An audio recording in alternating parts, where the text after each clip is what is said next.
Welcome to AV's tutorial for better English, where experience speaks. বন্ধুরা, আমাদের প্রথম ক্লাসে আমরা শিখেছিলাম 20টি একক শব্দ, যে শব্দগুলোকে আমরা আমাদের কথোপকথনের মধ্যে ব্যবহার করেছিলাম এবং কোথায় ব্যবহার করেছিলাম বা করতে পারি সেগুলো আমরা আলোচনা করেছিলাম। এটা ছিল আমাদের স্পিক বেটার অংশে। তোমরা জানো আমাদের ক্লাস দুটো ভাগে ভাগ করা, একটা স্পিক বেটার আর একটা রাইট বেটার। রাইট বেটার অংশে আমরা 5টি বাক্য প্র্যাকটিক্যাল ক্লাস করেছিলাম যে কিভাবে বাক্য গঠন করা যায় তার উপরে। আজকেও আমরা ঠিক সেরকমভাবে 20টি ইংরেজি শব্দ শিখব এবং সেগুলোকে কোথায় কিভাবে ব্যবহার করতে হবে সেটাকেও আমরা বুঝে নেব। তো চলো শুরু করা যাক। প্রথমে হচ্ছে অসাম। অসাম অসাম মানে কোনো একটা পরিবেশ যেখানে অসাধারণ কোনো কাজকর্ম হচ্ছে, কোনো একটা তুমি ছবি দেখছো বা কেউ কোনো গান করলেন, তোমার খুব খুব খুব ভালো লাগলো, তুমি কীভাবে প্রকাশ করবে? তুমি বলবে অসাম। অসাম। এবার হচ্ছে ফাইন। ফাইন মানে দারুণ। ফাইন মানে হচ্ছে দারুণ বা যা আছে ঠিক আছে। দুটো ক্ষেত্রেই ব্যবহার করি। মনে করো তুমি কোথাও গিয়েছো, তোমাকে কেউ প্রশ্ন করছে যে তোমার কোনো অসুবিধে হচ্ছে কি এই জায়গাতে এসে, তুমি বলবে না না না ফাইন, মানে সব ঠিক আছে। এই অর্থেও আমরা এটাকে ব্যবহার করতে পারি। তা পরের শব্দ সুপারব। সুপারব মানে সুপার থেকে সুপারব, তোমরা বুঝতেই পারছো, যেটা স্বাভাবিক থেকে অনেকটা বেশি ভালো কোনো কিছু বোঝাবার জন্যে আমরা কি ব্যবহার করব? আমরা ব্যবহার করব সুপারব। কেমন হয়েছে কাজটি? না সুপারব হয়েছে, দারুণ হয়েছে। ডিনার, লাঞ্চ কিছু বলার নেই, খাওয়ার ব্যাপার। তারপরের শব্দ হচ্ছে ওয়ান্ডারফুল। ওয়ান্ডারফুল মানে সুন্দর। ওয়ান্ডারফুল অবাক করা, সুন্দর। কোনো একটা ছবির ক্ষেত্রে, গানের ক্ষেত্রে আমরা বলতে পারি যেটা আমরা মুগ্ধ করেছে আমাদের, আমরা বলতে পারি ওয়ান্ডারফুল। তার পরের শব্দে চলে যাই, সেটা হচ্ছে আমাদের ব্রাইট। ব্রাইট মানে BRIGHT। ব্রাইট মানে হচ্ছে উজ্জ্বল। এবার আমরা কোথায় ব্যবহার করব ব্রাইটটাকে? আমরা কিভাবে ব্যবহার করব? না, মনে করো কোনো একজন মানুষ তোমার সঙ্গে কথা বলছেন এবং তুমি খুবই খুশি হয়েছো ওনার সঙ্গে কথা বলে, তোমার দারুণ লেগেছে। তুমি কি বলবে? তোমার বন্ধুকে যখন তুমি ওনার সম্বন্ধে বর্ণনা করবে, তুমি বলবে লোকটা কি ব্রাইট, কি উজ্জ্বল। তারপর রঙের ক্ষেত্রে তো আমরা বলতেই পারি ব্রাইট কালার, এটা তোমরা জানোই। তারপরের শব্দে চলে যাই, মাস্ট, যেটা করতেই হবে, যেতেই হবে, বলতেই হবে, করতেই হবে। এই যে তেই হবে, এই যে জোর দিয়ে কথা বলা, সেখানে আমরা কি বলবো? মাস্ট। এটা করতেই হবে, এটা মাস্ট, এটা মাস্ট। তারপরে হচ্ছে লাইট। LIGHT, লাইট মানে হালকা। লাইট আমরা রঙের ক্ষেত্রে বলতে পারি লাইট কালার। কারো কথোপকথন যদি একটু অগভীর হয়, সেখানেও আমরা তাকে বলতে পারি যে ও খুব লাইট মাইন্ডেড। লাইট মাইন্ডেড, হালকা মনের। তার ঠিক উল্টো শব্দ হেভি। HEAVY, heavy. কিন্তু হেভিকে আবার হেভি মাইন্ডেড কিন্তু বলতে যেও না। হেভি মানে কিন্তু ভার, ভারী। হেভি মানে ভারী, হেভি। আমরা চলতি কথায় অনেক সময় বলি ঠিকই, তুমি দেখবে কথায় কথায় আমরা কিছু বলি না হেভি হয়েছে, সেটা কিন্তু আমরা বলবো না। আমরা ভারী ক্ষেত্রেই কিন্তু হেভিটাকে ব্যবহার করব। অন্যান্য ক্ষেত্রে আমরা হেভি হয়েছে কখনোই বলবো না। আমরা ওয়ান্ডারফুল বলবো, আমরা ফাইন বলবো, আমরা অসাম বলবো। আজকে আমরা এগুলো সব শিখেছি। এর পরের শব্দে চলে যাই, big. Big, BIG, big. Big মানে বড়। বড় কোথায় কোথায় ব্যবহার করা যায়, তো এটা আমরা বলার অপেক্ষা রাখে না, তোমরা জানোই। ঠিক তারপরের শব্দটা হচ্ছে স্মল। SMALL, small. স্মলের ক্ষেত্রে ঠিক সেরকম ছোট, যে কোনো কিছু ক্ষেত্রে ছোট। যে তুমি দোকানে গেলে, তুমি জল চাইছো, মনে করো আমাকে একটা জলের বোতল দিন, তো ওনারা বলতে পারলেন কি বিগ, বিগ ওয়ান। তুমি বলবে না না না, নো নো, স্মল ওয়ান, ছোটোটা দিন, ছোটোটা দিন আমাকে, স্মল ওয়ান। তারপরের শব্দ হচ্ছে এক্সকিউজ। EXCUSE, এক্সকিউজ মানে হচ্ছে অজুহাত। অজুহাত আমরা জানি অজুহাত মানে এটা কি, আমরা কোথায় কখন নিজেরাই অজুহাত দিই বা অন্য কেউ অজুহাত দিলে সেটাকে আমরা আটকাবার চেষ্টা করি, আমরা মানি না, তখন আমরা কি বলি, নো এক্সকিউজ, কোনো রকম অজুহাত চলবে না। এবার মনে কর তুমি যাকে বলছো যে নো এক্সকিউজ, সে তখন সত্যি সত্যি হয়তো কোনো এক্সকিউজ মানে কি কোনো অজুহাত দিচ্ছে না, সে তখন কিভাবে বলবে, সে বলবে বিলিভ মি, পরের শব্দটা হচ্ছে বিলিভ, বিলিভ আমাকে বিশ্বাস করো, বিলিভ মি মানে আমি সত্যিই বলছি, আমি সত্যিই বলছি, আমরা কি বলবো, বিলিভ মি। তার পরের শব্দটা হচ্ছে বারগেইন, বারগেইন BARGAIN, বারগেইন মানে দরাদরি করা। এটা দোকানে কেনাকাটা ক্ষেত্রে আমরা সবসময়ই বলি যে একটু বারগেইন করতে হবে, ওটা ফিক্সড প্রাইসের দোকান নয়, মানে নির্দিষ্ট দামের দোকান নয়, একটু বারগেইন করতে হবে।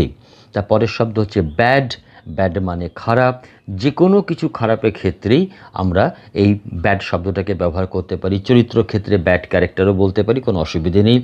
যদি মানে খারাপ কোনো মানে গন্ধ হয় সেক্ষেত্রে ব্যবহার করতে পারি, যে কোনো ক্ষেত্রে খারাপ ব্যবহার হলে ব্যবহার করতে পারি। তারপরের শব্দ হচ্ছে অ্যাপ্লাই, APPLY, অ্যাপ্লাই হচ্ছে ওই চাকরির ক্ষেত্রে, যেমন তুই কি অ্যাপ্লাই করেছিস, তুই কি আবেদন করেছিস, অ্যাপ্লাই করেছিস, এটাও যেমন একটা ঘটনা, ঠিক আরেকটা হচ্ছে প্রয়োগের ক্ষেত্রেও আমরা অ্যাপ্লাই ব্যবহার করে থাকি, যে দেখো মুখে শুধু তো বললে হবে না, কাজটাকে প্রয়োগ করে দেখতে হবে, প্রয়োগ করে দেখতে হবে মানে কি অ্যাপ্লাই করে দেখতে হবে। ফলে দুটো অর্থেই অ্যাপ্লাইকে ব্যবহার করতে পারি। তার পরের শব্দে চলে যাই appear, appear APPEAR, appear, appear মানে হচ্ছে আবির্ভাব হওয়া, পরীক্ষা দিতে যাওয়া, অ্যাপিয়ার করা, ইন্টারভিউর সামনে ইন্টারভিউ দিতে যাওয়া, অ্যাপিয়ার করা, এসব ক্ষেত্রেই আমরা অ্যাপিয়ারকে ব্যবহার করব। তার পরের শব্দ হচ্ছে অ্যালার্মিং, অ্যালার্মিং মানে কি না সংকট জানাচ্ছে এমন কিছু, যে দেখো এই যে জলটা, নদীর জলটা বাড়ছে, এবার কিন্তু খুব অ্যালার্মিং মানে কি, মানে কি না খুব বিপদ সংকুল হয়ে উঠেছে, অ্যালার্মিং। তারপরে হচ্ছে অ্যাকিউজ, ACCUSE, অ্যাকিউজ, অ্যাকিউজ মানে দোষারোপ করা, অ্যাকিউজ মানে দোষারোপ করা। কেউ কোনো একটা কাজ করেছেন, তখন তাকে আমরা যখন দোষারোপ করব তখন তাকে আমরা কি বলবো, অ্যাকিউজ করা বলবো, ঠিক আছে, অ্যাকিউজ করা। আমরা এবার চলে যাব আমাদের দ্বিতীয় অংশে, যেটা হচ্ছে আমাদের right better practical class of 5 sentences, right better practical class of 5 sentences.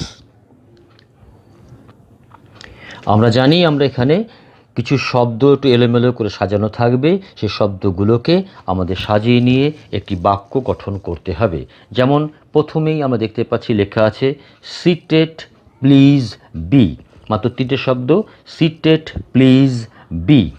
তাহলে কি রাখবো, প্লিজ মানে, প্লিজ মানে বলো, প্লিজ মানে অনুরোধ করছি, তো প্লিজ বি সিটেড, দয়া করে বসুন, প্লিজ বি সিটেড। তারপরে বাক্যে চলে যাই, কেম ড্রিম ট্রু মাই, কেম ড্রিম ট্রু মাই। তো আমাদের এখানে ভার্ব কি আছে না কেম, তো কেম আসা, তাই তো, তো কে আসছে না ড্রিম আসছে, তাহলে ড্রিম কেম, এবার কার ড্রিম না মাই ড্রিম, তাহলে my dream came true, my dream came true. তারপরে বাক্যে চলে যাই, সেখানে লেখা আছে কি না to do books you love read, to do books you love read. দেখো তার মানে এখানে কটা শব্দ আছে, ছটা শব্দ, এই ছটা শব্দকে আমাকে সাজাতে হবে। এখন দেখো কিভাবে আমরা সাজাচ্ছি, পরপর বিষয়গুলোকে আমরা মনে রাখি। আমরা বলেছিলাম যে আমাদের একটা বাক্য লিখতে গেলে প্রথমে আমাদের সাবজেক্টের প্রয়োজন পড়ে, তো সাবজেক্টকে আমাদের খুঁজতে হবে। সাবজেক্ট আমরা এখানে কি দেখতে পাচ্ছি, সাবজেক্টকে আমরা দেখতে পাচ্ছি, দেখো তাকিয়ে দেখো, to do books you love read, তাই দেখো ইউ, ইউ আমাদের সেই সাবজেক্ট হতে পারে, বেশ, ইউ আমাদের সাবজেক্ট হলো। তাহলে ইউ তুমি কি না তুমি ভালোবাসো, তাহলে ইউ লাভ ভালো কথা, তা কি ভালোবাসো, দেখো রিড বলে একটা শব্দ রয়েছে, সেটা ক্রিয়াপদ ভার্ব, তার মানে দুটো ক্রিয়াপদ তো হতে পারে না একটা বাক্যে, একটা ক্রিয়াপদ হবে। তাহলে রিড কি না পড়তে, আবার সেই আগের দিনের ক্লাসের মতো, তা পড়তে মানে পড়তে পড়া, তাহলে you love to read, you love to read. এবার কি পড়বে না books, you love to read books. তাহলে দেখো ডুটা কি করছে, দেখো ডুটা পড়ে রইল। ডুটাকে কোথায় বসাবো, একদম প্রথমে। Do you love to read books, do you love to read books. Do কেন প্রথমে বসলো না, এই যে you love to read books, এই বাক্যটিকে প্রশ্নবোধক বাক্যে যখন আমরা পরিবর্তন করতে চাইলাম, তখন যেহেতু you love to read books, এই যে আমাদের 5টি শব্দ, তার মধ্যে কোথাও কোনো বি ভার্ব বা অক্সিলারি ভার্ব নেই, তাহলে যদি থাকতো তাকে সাবজেক্টের আগে, মানে আমাদের এখানে ইউ এর আগে নিয়ে এসে বসাতাম। যেহেতু নেই, এখানে ভার্ব কি আছে, শুধুমাত্র লাভ আছে। Is, am, is, are, has, have, had, এরকম কোনো কিছুই নেই। শ্যাল, উইল আছে কি না, নেই। তাহলে আমরা কি করব, তাহলে আমরা ডুকে আমরা আগে নিয়ে আসবো। আমরা খেয়াল রাখবো এই ডুটা যখন বসবে, তখন যে বাক্যে বসবে তার যা টেন্স থাকবে, যেমন এখানে লাভ আছে মানে প্রেজেন্ট টেন্স, অতএব ডু হয়ে বসলো। যদি লাভড হতো তাহলে ডুটা ডিড হতো, হ্যাঁ, ডুটা ডিড হতো, এবং লাভড তখন কিন্তু আবার লাভই হয়ে যেত, কেননা ডাবল পাস্ট টেন্স হয় না। যাকগে, আমরা এই যে গ্রামারের নিয়মগুলো আমরা বলেছিলাম, সেগুলো আমরা অন্য সময় বিস্তারিতভাবে আলোচনা করব অন্য ক্লাসে। আমরা আপাতত একটা সাধারণ সেন্টেন্সকে প্রশ্নবোধকে কীভাবে নিয়ে গেলাম একটুখানি আমরা শিখলাম। Do you love to read books. তা পরের বাক্যে আমরা চলে যাই। Lie, don't tell a. যথারীতি এখানে কোনো রকম সাবজেক্ট নেই, মানে নাউন বা প্রোনাউন নেই যাকে আমরা সাবজেক্ট করতে পারবো। ফলে কী রাখবো, ডোন্ট, বলো না। ডোন্ট টেল বলো না। কি করো না, কি বলো না, না লাই এ লাই, don't tell A lie, don't tell এ লাই। তারপরে চলে যাই, তারপরে কি লেখা আছে দেখো, you next may to sit I, you next may to sit I. দেখো হঠাৎ করে দেখলে কেমন লাগে যে এই 6টা শব্দ এটা দিয়ে বাক্য করব কি করে, কিন্তু যদি আমরা আমাদের সেই একই কথা যদি নাউন প্রোনাউন যেটা সাবজেক্ট হতে পারে, তারপরে ভার্ব, এইভাবে এগোতে থাকি, দেখো কি সুন্দর করে বাক্যটা আমরা তৈরি করে ফেলতে পারছি। আমরা এখানে দেখতে পাচ্ছি ইউ বলে নাউন বা প্রোনাউন একটা আছে, সেটা তাহলে কী হতে পারে, সেটা আমাদের সাবজেক্ট হতে পারে। আবার দেখো আইও রয়েছে, এটাও দেখো সাবজেক্ট হতে পারে। তাহলে ইউ সাবজেক্ট হবে না আই সাবজেক্ট হবে, এটা বড় কথা। তাহলে আমরা দেখে নিচ্ছি যে you next may to sit I, তাহলে সিট ইউ সিটও হতে পারে, আই সিটও হতে পারে। তো দেখা যাক, আপাতত আই সিট দিয়ে আমরা এগোই। তাহলে আই সিট, আমি বসছি, ভালো কথা। তো বসছি, কোথায় বসছি না নেক্সট মানে পরে, টু ইউ। তাহলে কি হতে পারে, বা উল্টোটা হতে পারে, ইউ সিট, এটাও হতে পারে ইউ সিট নেক্সট টু, আটকে গেলাম, তো নেক্সট টু আই না নেক্সট টু মি হবে। তাহলে পরিষ্কার, তাহলে এটা কি দাঁড়াচ্ছে না I sit next to you. তাহলে দেখো মে শব্দটা পড়ে রইল, তাহলে মে শব্দটা পড়ে থাকলে তো চলবে না, অতএব কোথায় বসাবো বলো। এইমাত্র আমরা দেখলাম মেয়েটাকে সাবজেক্টের আগে, may, thank you, may I sit next to you, প্রশ্নবোধক হয়ে গেল, আমি কি তোমার পাশে বসতে পারি, may I sit next to you, may I sit next to you. দেখো আমরা মেয়েটাকে কেন আনলাম না, অনুমতি আমি চাইছি, আমি প্রশ্ন করছি ঠিকই, কিন্তু প্রশ্নের মধ্যে একটা অনুমতি আছে। May I sit next to you, আমি কি আপনার পাশে বসতে পারি, মানে আপনি কি অনুমতি দিচ্ছেন। শুধু প্রশ্নবোধক নয়, এটা অনুমতি চেয়ে প্রশ্নবোধক। তার জন্য আমরা কি আনলাম, তার জন্য আমরা মে আনলাম, অনুমতি চাওয়ার জন্যে আমরা মে নিয়ে আসলাম। তো দেখো আজকে ক্লাসে আমরা তাহলে কী কী শিখলাম, আমরা শিখলাম একটা সাধারণ বাক্যকে প্রশ্নবদ্ধ কীভাবে করা যেতে পারে, ডোন্ট টেলে লাইয়ের মধ্যে থেকে জানতে পারলাম একটা আদেশ সূচক কীভাবে করা যেতে পারে, আবার may I sit next to you থেকে জানতে পারলাম কীভাবে অনুরোধ সূচক বাক্য তৈরি করা যেতে পারে। তো আমরা আজকে প্রথমে শিখলাম 20টা শব্দ, যে 20খানা শব্দ আমরা বিভিন্ন ক্ষেত্রে কীভাবে ব্যবহার করব, এবং সেই ব্যবহারটা যদি আমরা করতে থাকি এবং এই বাক্য গঠনের বিষয়গুলোকে যদি মাথার মধ্যে রাখি, আমরা আশা করতে পারি যে আমরা আস্তে আস্তে আস্তে আস্তে আমাদের ইংরেজি বলাটা রপ্ত হয়ে যাবে এবং তার সঙ্গে সঙ্গে সুন্দর করে সঠিকভাবে ইংরেজি লেখাটাও আমরা শিখতে পারবো। তাহলে বন্ধু, আজকের মতো এরকমই থাকলো, ক্লাস এখানেই শেষ করলাম। পরবর্তী ক্লাসে আমাদের সঙ্গে আবার দেখা হবে। ওকে, বাই। মনে করে চ্যানেলটিকে সাবস্ক্রাইব করো, বন্ধুদের সাথে শেয়ার করো, কেমন?